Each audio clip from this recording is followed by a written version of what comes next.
What's up, YouTube? In the living room of the new place here, you can see still a bunch of stuff I gotta get put away. Still have a bunch of stuff to unpack. But the purpose of this video, I'm just about ready to start the diorama. I think I have enough material to start with. So, I know the Rockies are gonna lose this game. I don't even know why I care. I think I'm deep down a Rockies fan. From living there 30 years. They've just let me down so many times. It's hard.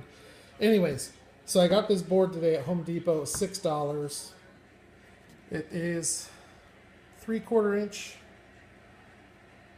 thick. I don't know what material it is, but it's pretty porous, so shouldn't be any issues with the stuff sticking to it. And if I need to, I can roughen it up a little bit. I'll probably actually do that. But $6 at Home Depot. Razor blades, $2. I got these because I use these for everything, not just dioramas. A couple of different grits of sandpaper. These were like $2.50 a piece. Mod Podge. So you're going to need Mod Podge and you're going to want matte. If you do a diorama, you are going to need this or something like this. I use Mod Podge because I think it works the best and it has the best look when dried. I got gloss as well, and I'll get into that later on in the video, but if you've watched any how-to landscape videos, this is for the water. It's one of the components that'll be used for the water. Okay. I had this left over from the move. You can use newspaper, scrap paper, you can use junk mail, doesn't matter. I just happen to have this left over from the move, so that's what I'm going to use. This is what is going to make the hills and the landscape of the diorama. Along with these plaster cloth. So this is 8 inches wide by just about 10 feet. So this, if you've watched my videos, I've never used this. However, I've done enough dioramas and I've watched enough videos with this stuff that I'm totally comfortable using it. So I'm not going to probably do a how-to on the entire thing. I'll show you progress through different stages, but this is one of the things I will show you progress on. And then the most important aspect of it is this right here, which is just a drywall patch compound. It's basically spackle and one of these. So the material here you're looking at, these are $5 a piece. That's 10. Those are $2.50 a piece, 15, 17. This was $6. So what is that? 20, 23, 24, 29, 30. So it's about $30 worth of material to get you started. Now, once you get the landscape sculpted, then you're going to need paint. You're going to need trees, grass, gravel, rock, deadfall, water, grass, static grass if you choose. There's a lot that needs to be done after that. So I'll do another video for the supplies that I use after the landscape is molded. But right now I'm not worried about that. I just wanted to get the stuff to start getting the landscape molded. And obviously you need a couple of cool cars for your diorama that you're going to start. Found these at Hobby Lobby. No chase cars, but an awesome police van. I love when the G20 comes out with a police livery. And I don't have this Grand Am Daytona prototype, so that's a new tooling to my extensive Greenlight collection. So anyways, there you go. $30 can get you started.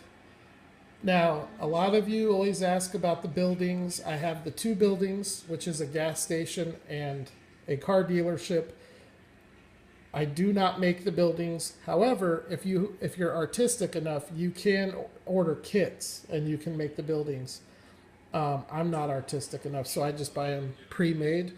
But both of those buildings cost more individually than all of these supplies combined. So if you are going to have a building on your landscape and you want it to be realistic looking, you either have to be really artistic to make it, or you gotta pony up some cash and just buy it.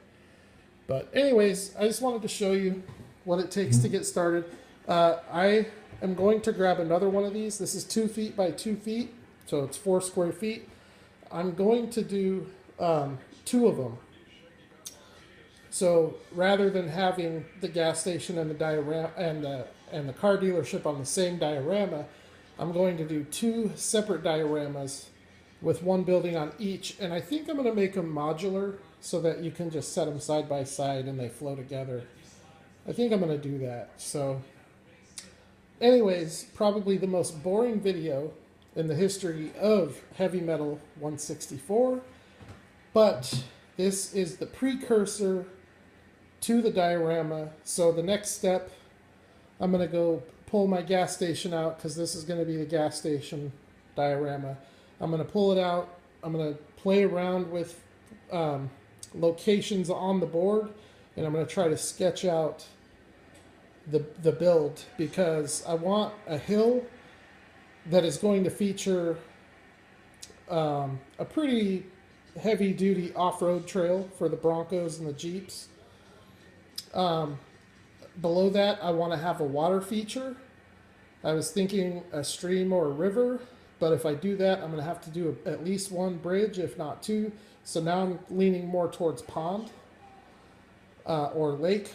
But and then I with my dioramas, I always like to have a paved road, a dirt road, and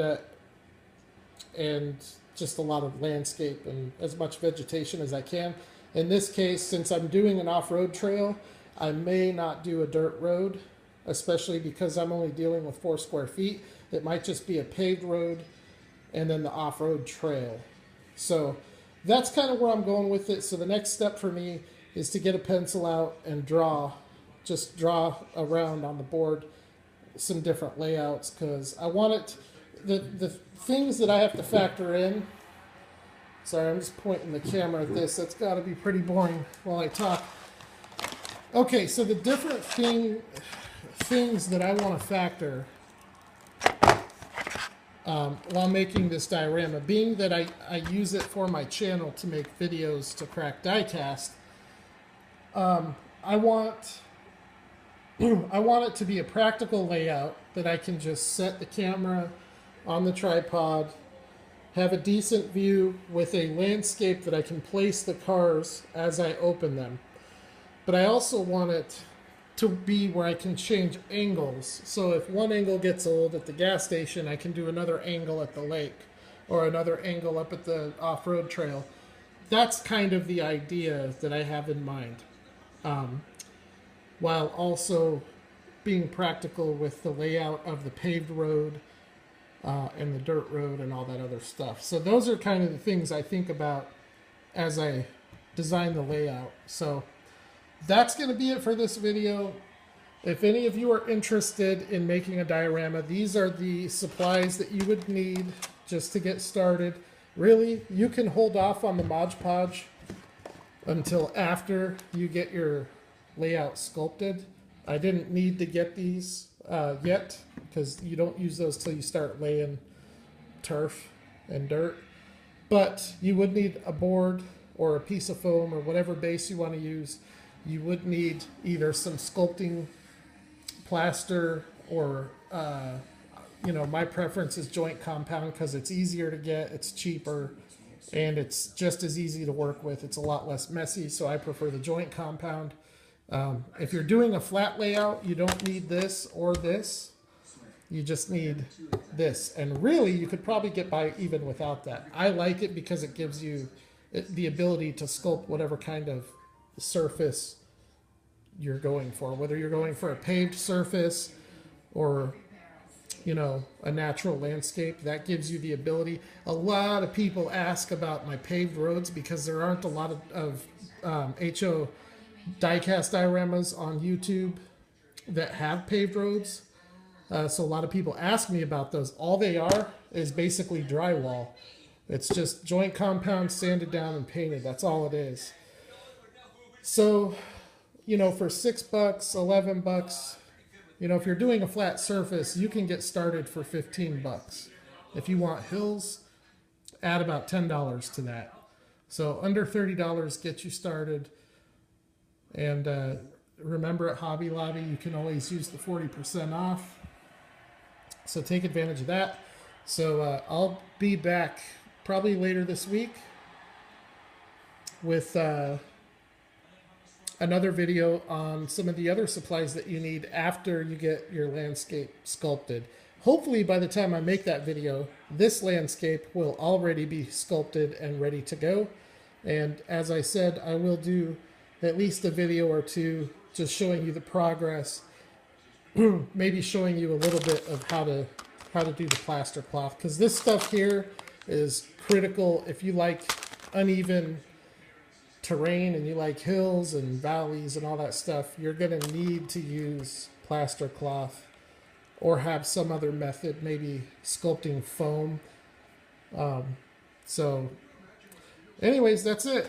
And then, you know, once it's done, we'll crack open some cool die cast. I've got a pile of it stacking up, some chase cars, and some other cool stuff to look at. So I figure what I'll do Saturday is I'll start this. While it dries, I'll continue on the house, unpacking, getting settled. And then when this dries, I'll work on it again until it needs to dry again, and so on and so forth. So hopefully the Rockies can find a way to win this game. It's not looking promising, but I don't want to show it too much or I'll get copyright infringed and video removed. Anyways, if you have any questions, comment below. Thanks for checking out the channel, and I'll holler at you all at the next video.